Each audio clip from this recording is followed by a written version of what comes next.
Duas pessoas com VO2 máximo de 50.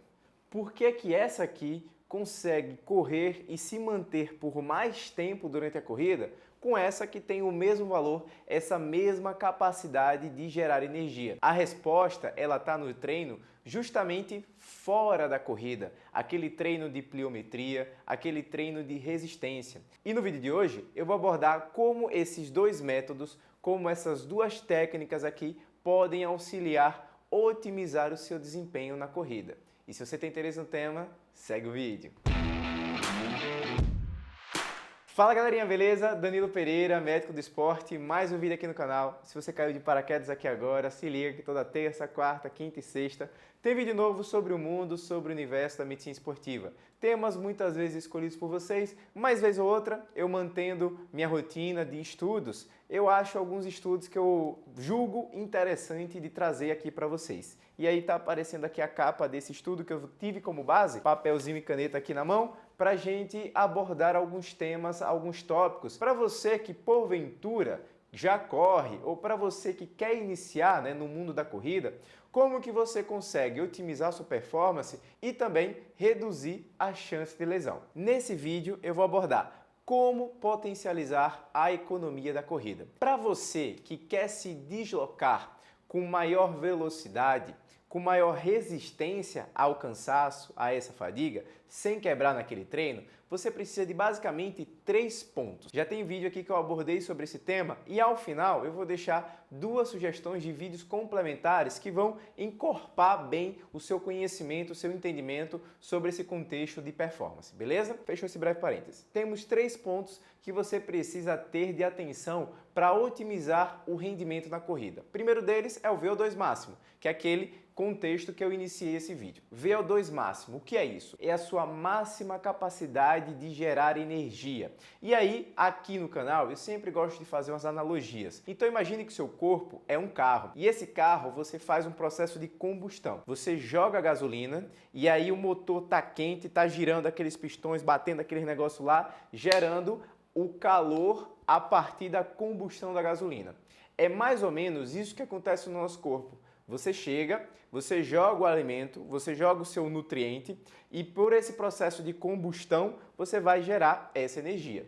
E aí imagine que essa energia é como se fossem moedas. Quanto mais moedas você tem, mais energia você tem para gastar. É basicamente esse contexto. Só que não adianta você ter o dinheiro. Você também precisa ter a economia, certo? Se você gasta essas moedas muito rápido, você fica sem dinheiro, você fica sem energia, quebra nesse processo. Esse primeiro ponto é o VO2 máximo. O segundo pilar, o segundo ponto de performance em corrida, seria esse limiar de lactato. Vamos abordar um pouco mais sobre esse segundo ponto. Limiar de lactato. Imagina que aqui troquei de roupa, comecei a correr. Um dos pontos que acontece quando você aumenta essa contração muscular é como se fossem 3 engrenagens. Você tem a primeira engrenagem, que é da massa muscular, você tem a segunda engrenagem, que é do coração, e a terceira engrenagem, que é do pulmão.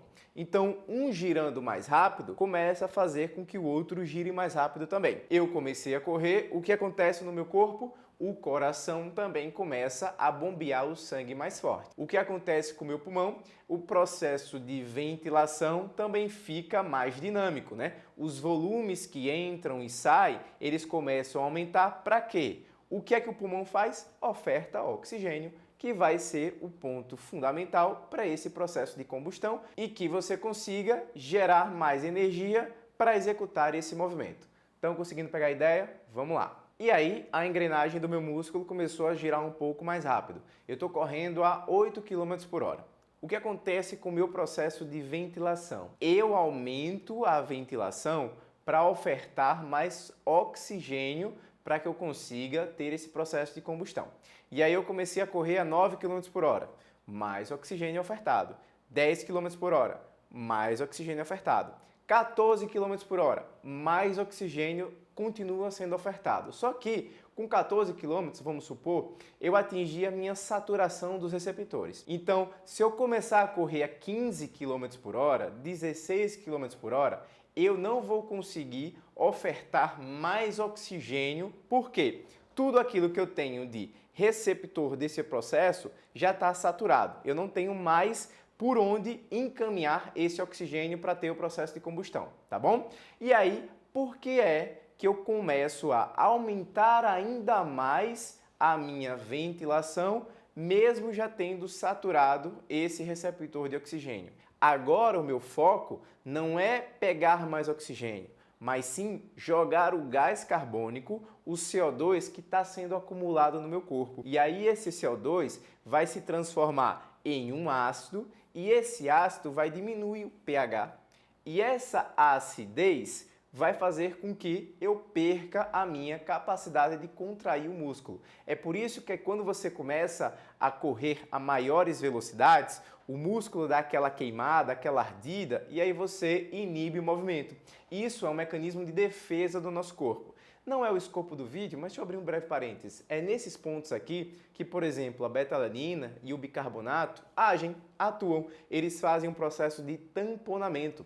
Então, se você tampona esse ácido, você mantém o pH no nível otimizado e você mantém mais contração muscular por um tempo mais sustentado do que sem esses suplementos. Mas fecha esse parênteses, isso aqui foi um pensamento que me veio agora. Eu achei positivo, beleza? Mas vamos lá. Esses dois momentos que eu citei, aquele primeiro momento em que o seu receptor de oxigênio já está todo saturado e a sua ventilação começa a aumentar, não mais para puxar mais oxigênio, mas sim jogar o gás carbônico para fora, é que você atingiu aquele outro espaço, aquele L2 que a gente chama esse limiar de lactato.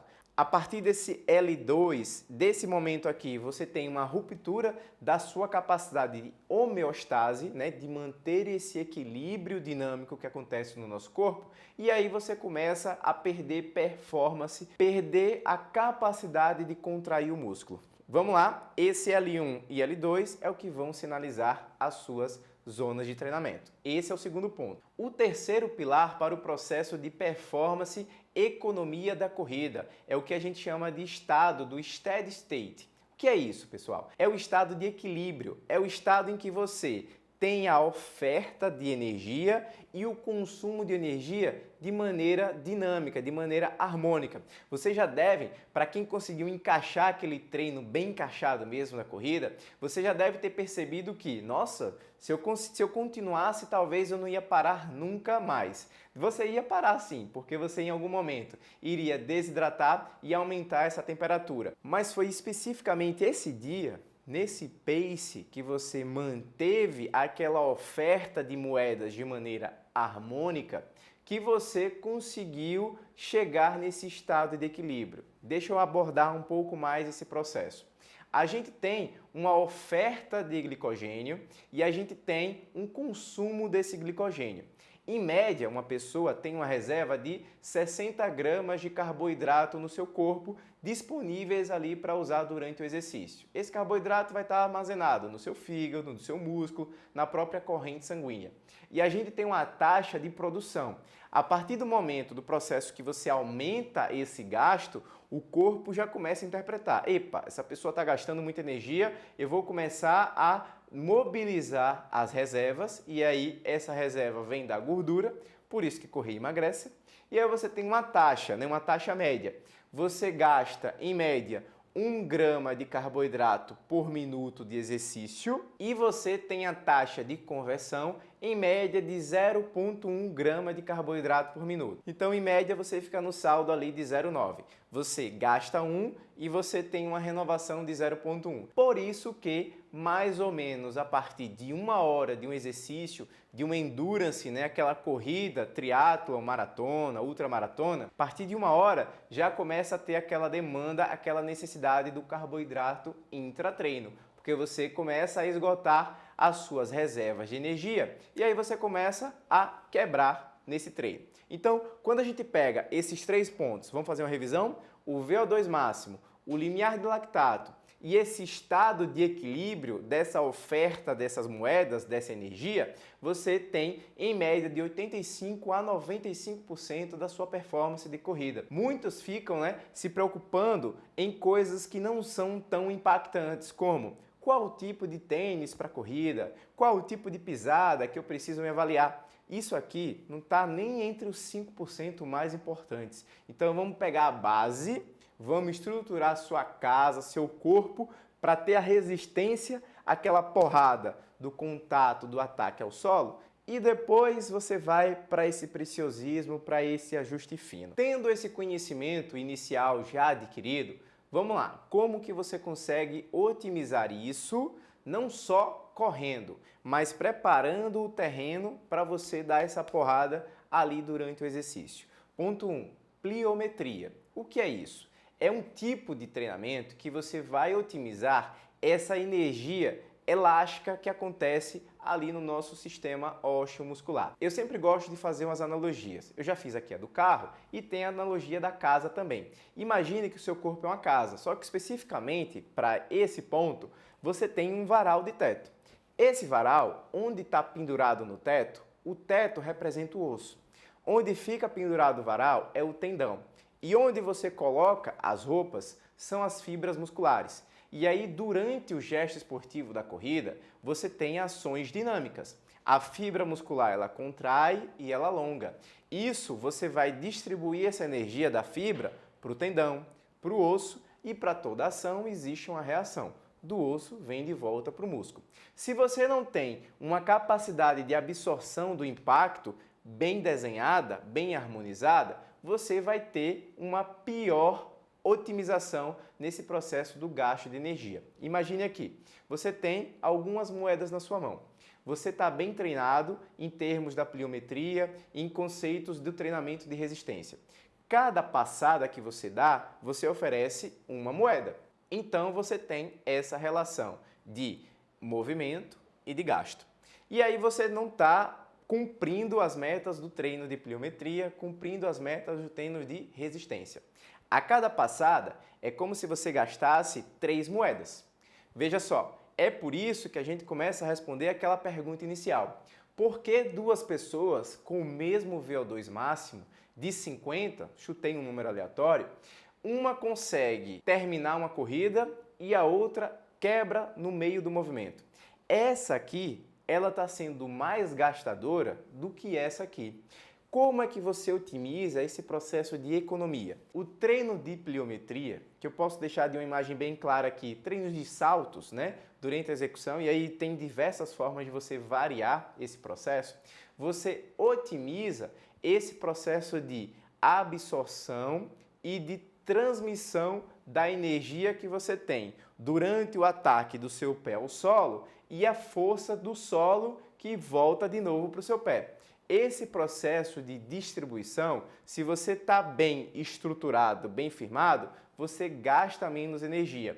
E a pliometria vai te oferecer esse processo. E nesse estudo, no estudo lá que eu comentei, vai aparecer aqui na tela novamente, ele avaliou 37 corredores amadores e dividiu basicamente em 2 grupos. Um grupo fez o treinamento de pliometria e o outro grupo fez um treinamento com peso corporal dinâmico. Está aparecendo aqui alguns círculos, algumas figuras dos estudos, que são exercícios muito simples, fáceis e dinâmicos de serem executados. Outra tabela desse estudo que está aparecendo aqui agora, ela descreve o quanto de tempo que foi gasto para a execução desses exercícios, como houve a progressão entre as semanas e o tempo médio que foi de 8 semanas. Nesses 2 grupos, as pessoas que executaram os exercícios durante 8 semanas tiveram uma avaliação, um ganho médio de economia da corrida entre 2,1% a 3,9% de economia, sendo que 42% dos corredores tiveram ganhos superiores a 5% nesse gasto, nessa economia da corrida.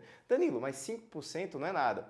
Veja só, pegue a sua conta no final do mês e diminua 5% desse valor.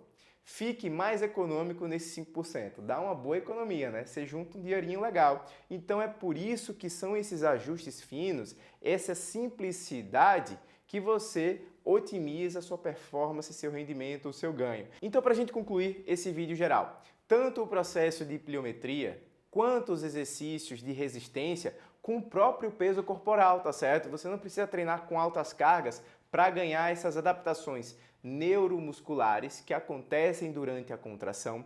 Isso não vai ter uma alteração na sua biomecânica, você vai correr da mesma maneira, da mesma forma, você só vai ficar mais resistente a esses impactos e isso vai gerar essa economia de energia na sua corrida. E se você chegou até aqui agora nesse vídeo, não esquece, deixe o seu like, tem alguma dúvida, comentário, sugestão sobre esse ou outros temas, joga aqui. Eu vou deixar o link do estudo para quem tiver mais curiosidade também de acessar. Não esquece de fazer a inscrição, ativa o sininho para não perder nenhum vídeo e vamos para o próximo.